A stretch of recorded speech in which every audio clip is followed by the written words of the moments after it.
Well, hello. I'd like to talk about PV work, the work done when a gas expands.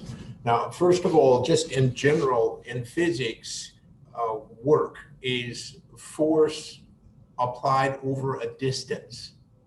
It may be a little bit surprising if you're holding in an object, um, say my phone here. Um, and right now I'm not doing any work at all.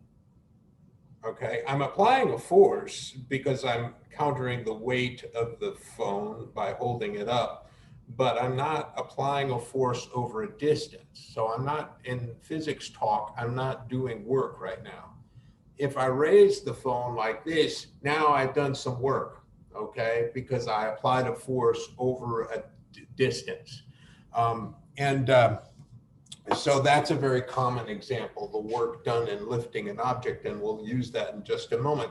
But it can be other things too. If a tractor is pulling a plow, it has to apply a force and it's dragging the plow over a distance. And you can figure out how much work it is if you know the force and you know the distance over which it was applied. So that is it. Force times. So let's write that down. Work, and it's, I'll say, force times distance. Let's check the units here. We know force, right? Force is newtons, and you remember Newton's law, Newton's second law. Force is mass times acceleration. So it must have units of kilograms, and then that's mass, and then meters per second squared, that's acceleration. So the Newton is kilogram meter per second squared. And if you multiply that by another distance in this formula, that's another meters in, SI units, then you have units over here are kilograms meters squared per second squared. And that is actually the breakdown of the joule. We use the joule for all sorts of energy, right? Kinetic energy is measured in joules, potential energy is measured in joules, heat is measured in joules, light, whatever it is. But here, work, force times distance, and it turns out to have units of joules energy. So work has units of energy. Let's look at that example of raising a mass of some sort, and just as a very simple example, we'll take, here's a cannonball, and it has a mass of 25 kilograms, okay? So if I lift it a distance of, I don't know, 15 meters, I'll lift it up to here from 25 kilograms, okay? Well, first of all, what force is required? Well, it's the weight of the cannonball. The force is the weight, and of course that's mg. We've dealt with that before. The mass of it times the acceleration due to gravity, and the distance 15 millimeters. Let's call that h. So the work done is equal to mgh. And that's general. When you're lifting an object, mass of the object times the acceleration due to gravity times the height that you lifted it. In this case, we've got 25 kilograms, acceleration due to gravity 9.8067 or 66 meters per second squared, and then the height that I lifted it, 15 meters. Okay, and I've done everything in SI. Of course, you can do, pounds and feet, and that just means you have to do a few conversions, and of course, we know how to do that. 25 times 9.8066 times 15 equals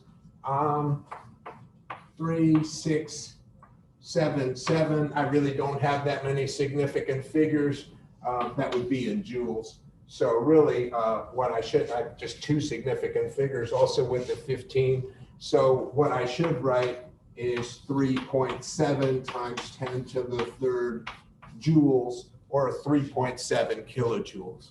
Just as a simple example of how you calculate the work due to lifting an object. Okay. Now, what does all this have to do with the expansion of gases?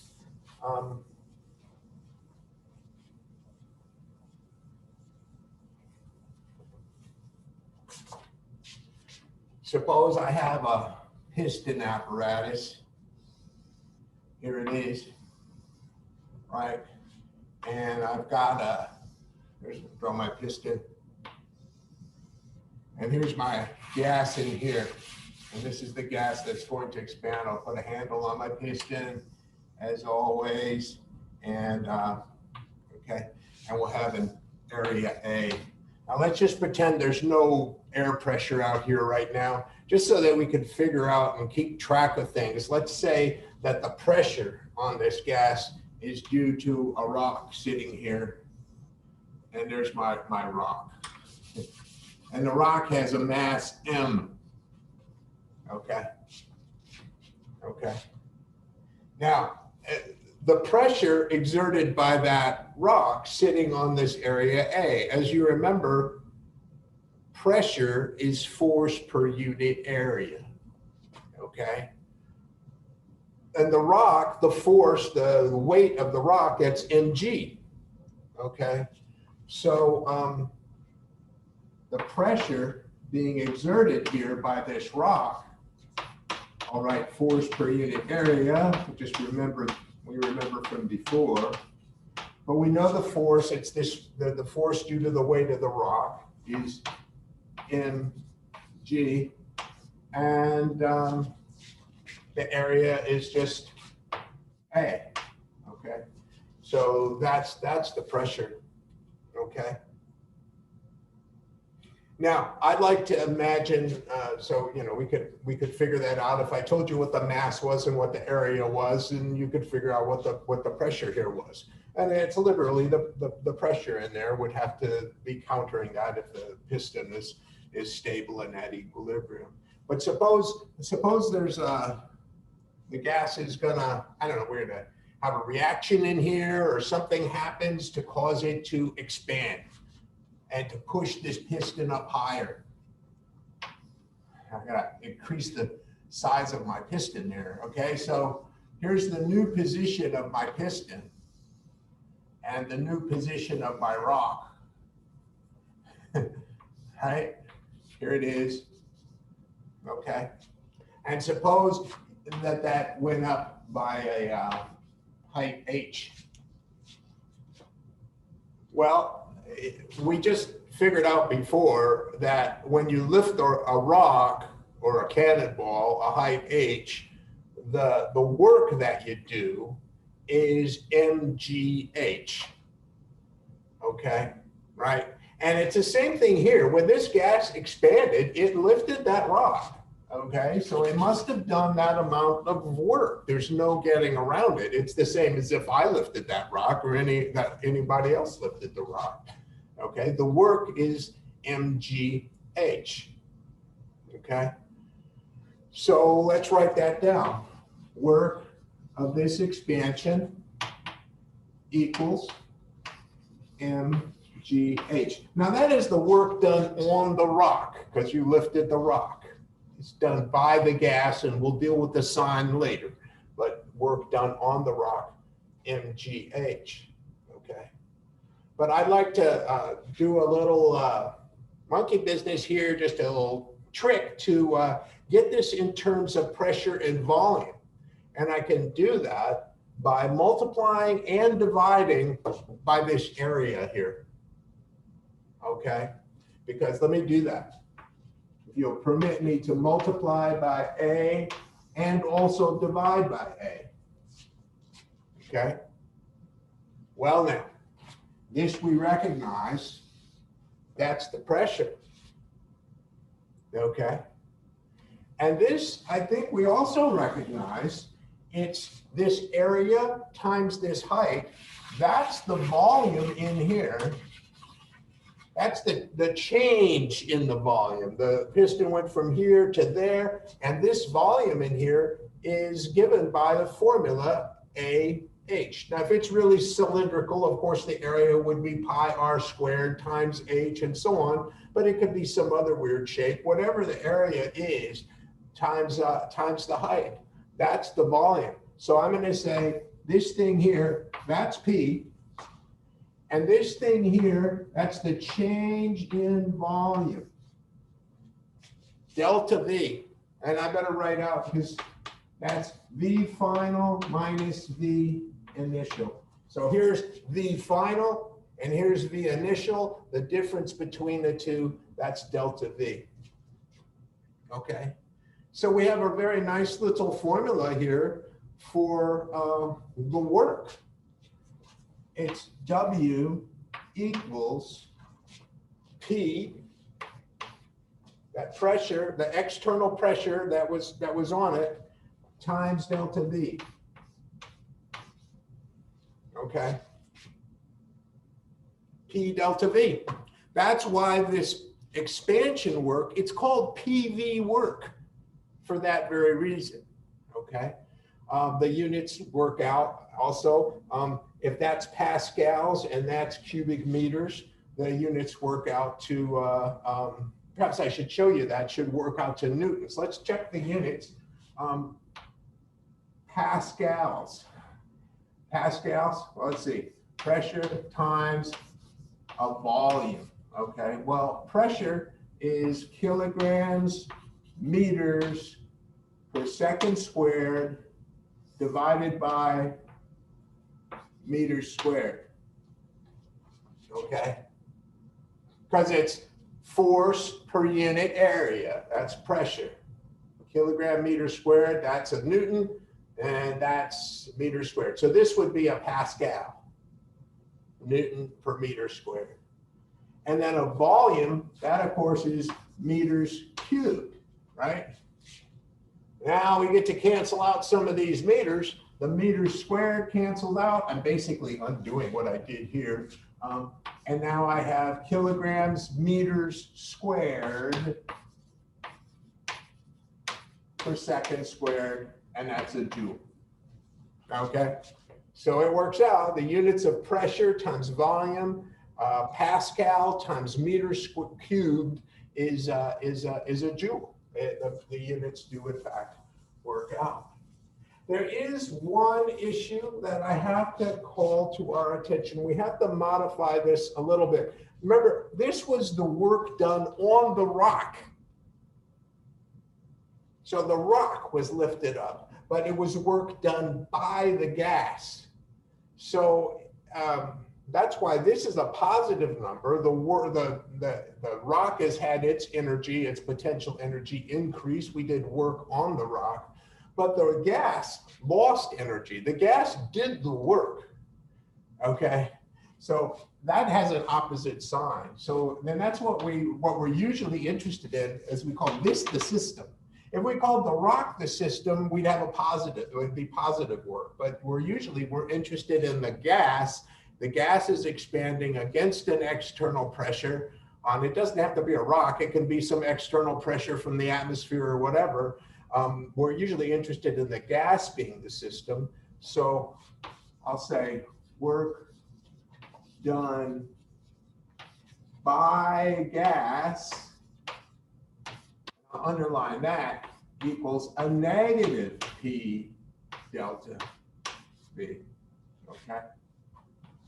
So that's our formula for work done by a gas in expanding. Let's do a couple of examples. I'd like to share a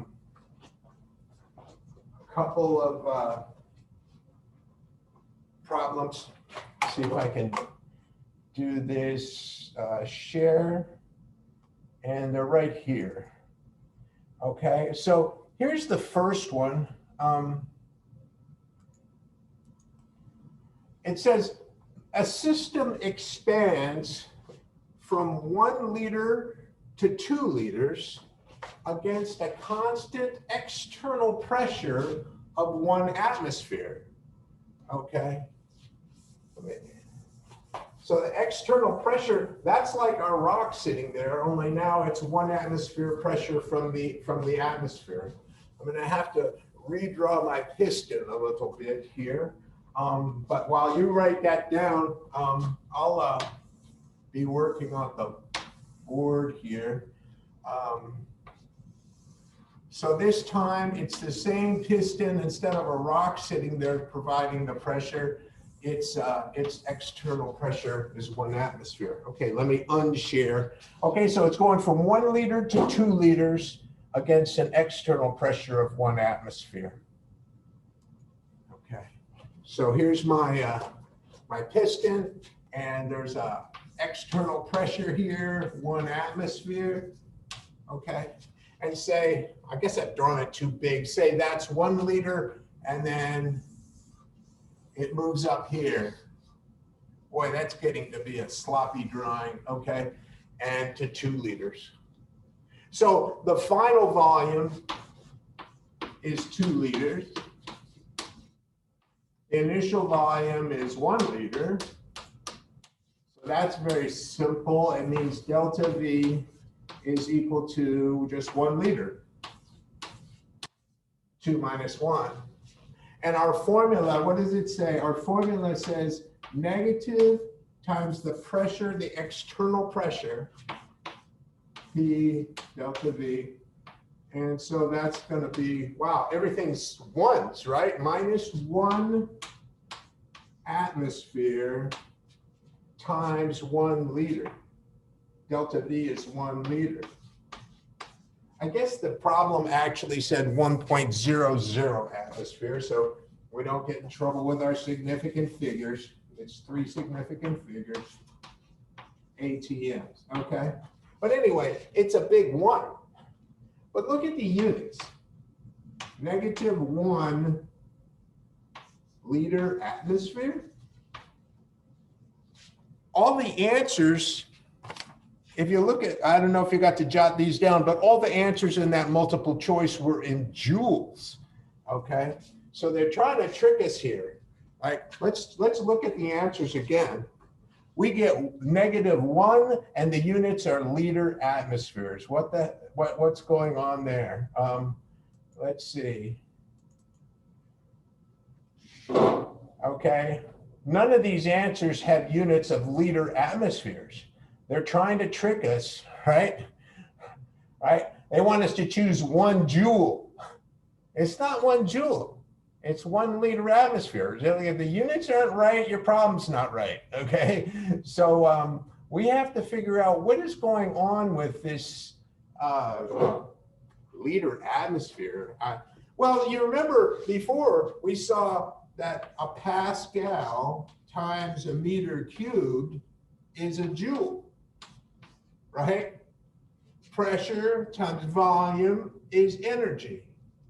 Well, this is a pressure times a volume also, but it's some weird, liter atmospheres is a weird energy unit. It's a pressure times a volume, so it's an energy unit, but it's just strange. How do we convert? Well, you can look it up, but I want to tell you something that my teacher told me many years ago. He said, look, if you want to convert energy units, just remember all the different values for R. All the different values for R, what's he talking about? Well, let's see, I put this W down here, and we'll have everything we need. Well, he's saying, look, R, we saw at the beginning of our chapter on gases, we saw it's 0.08206 liter atmospheres per mole Kelvin, right?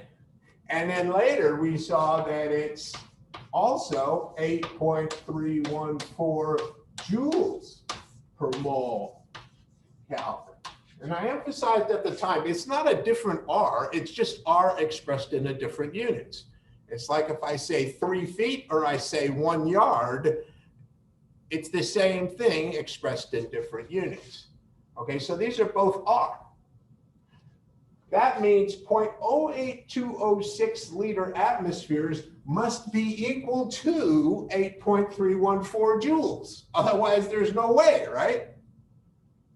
We can make a conversion factor out of that. Okay? We can make a conversion factor. Look, I've got -1 liter atmosphere, -1 liter atmosphere. And I'm saying that and that are equal. If I want to convert to joules, I can use the two values of R. 8.314 joules. I've used this so many times. And it's a lot easier, as I remember the values of R because I use them so much. And so that gets me conversions between all kinds of energy units because I know the value of R. Anyway, 0.08206 liter atmospheres. So I know that's a weird conversion factor, but think about it. Conversion factors, the numerator equals the denominator, right? 12 inches is 1 foot, right? 5,280 feet is 1 mile. Well, 8.314 joules is 0.08206 liter atmospheres. And it gets us away from these bizarre units of liter atmospheres. They cancel out, and we've got our joules, okay? So let's see what that turns out to be. 8.314 divided by 0.08206 equals, and I still have my minus sign, it is equal to a -101.3. I don't have that many digits. I've only got 3 digits. It's a -101 joules now, right? And hopefully that was one of the answers. Let's have a look. And let's see, we're sharing this thing. It's answer C, right? -101 times 1.01 times 10 to the 2 joules, okay? So don't be fooled, right? And then don't just, so many times I've given this problem and people just, they get liter atmospheres and they think, I don't know what to do with that, so it must be a joule. It's not a joule, okay? And I've shown you an easy way to convert. And by the way, well, I don't know if this is probably not of use to you, but you know, we used to have in chemistry even more values of R. For instance, it was 1.987 times 10, or 1.987 calories per mole degree. Right? So I memorized 3 values of R. You just have 2 because we don't use the calories anymore. Anyway, so that's a handy little trick to get from the liter atmospheres to joules. And you notice it's about a factor of 100. 8.314 over 0.08206.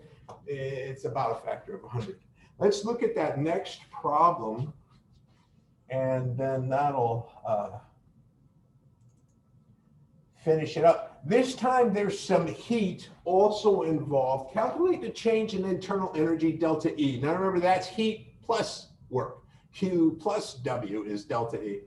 Okay, so calculate the change delta E for a system giving off 25 kilojoules of heat and changing from 18 to 15 liters in volume at 1.5 atmospheres of pressure. Okay, so first of all, it's contracting, and its external pressure is 1.5 atmospheres. Okay, so now it's contracting. Instead of the gas doing work, negative work, this is going to be positive work, but you have to figure also the heat.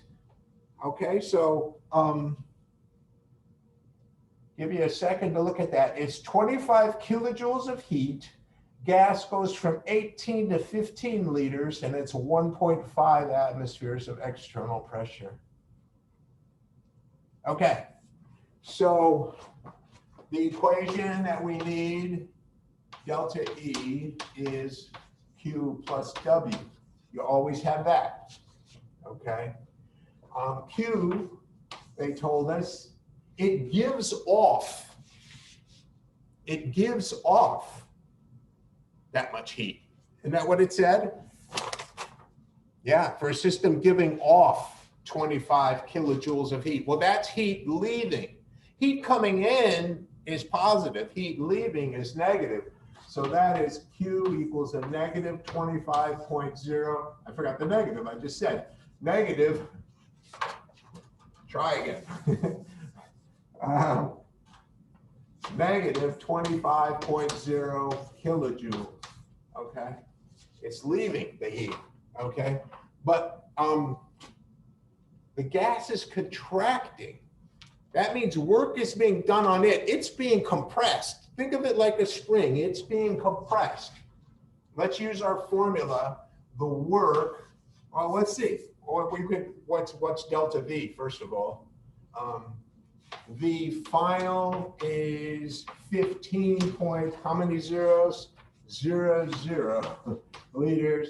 The initial is 18.00 liters.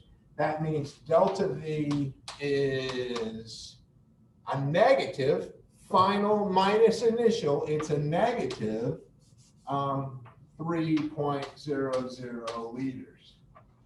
Okay. And then the P external is 1.50 atmospheres, it said. And so we can figure out our work. We had our formula. We figured already in, it should be minus 1.50 atmospheres times delta V, which is a negative 3.00 liters. And look, it's that again. It's going to come out in liter atmospheres, isn't it? Let's just put in our factor right now. We know what to do with that. 8.314 joules per 0.08206 liter atmospheres. There. That'll get rid of the liters in the atmospheres and finish us in joules.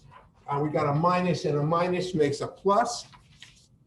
I think we might be in good shape here. 1.5 times 3 times 8.314 divided by 0.08206 equals, I get 455.9.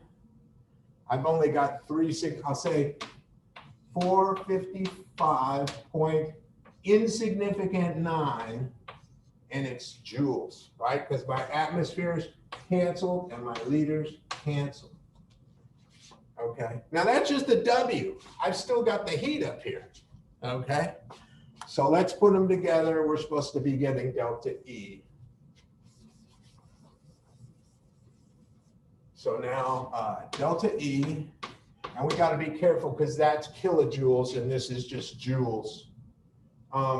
So the heat, what were the answers? The answers were all in kilojoules. So let's stay in kilojoules. Negative 25.0 kilojoules. And I'll convert this to kilojoules in my head, right? It's 455, 1,000 kilojoules. 1,000 joules is a kilojoule. So this is 0.455 kilojoules. Okay, so it's plus 0.4559, which isn't going to matter, kilojoules. And so I should be able to just add that up. 25, negative 25 plus 0.4559, which doesn't matter. And so that's a, whoops, I must have made a mistake because I got something ridiculous. 25, change the sign, negative 25 plus 0.455 equals, that makes more sense. Negative, it's going to be negative because that's small compared to that, 24.5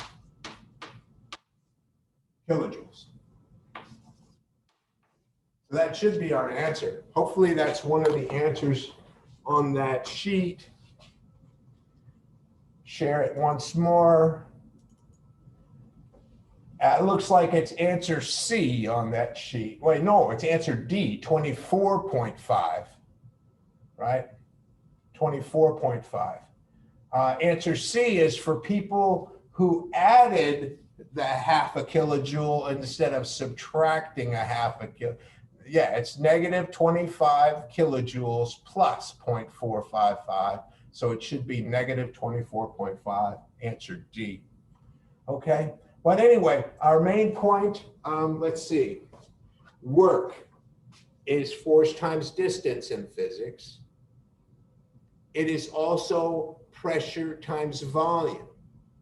A Pascal times a meter cubed is a joule. A liter atmosphere is a weird energy unit, but we know how to convert because we can use the two values of R. We have a formula for the work done by an expanding gas. It's negative P external, whatever the external pressure it's expanding against is, negative P external times delta V. Okay. So, and hopefully we know how to handle all of those things. So we'll put out some additional exercises to firm that up, but that's the story. Thank you.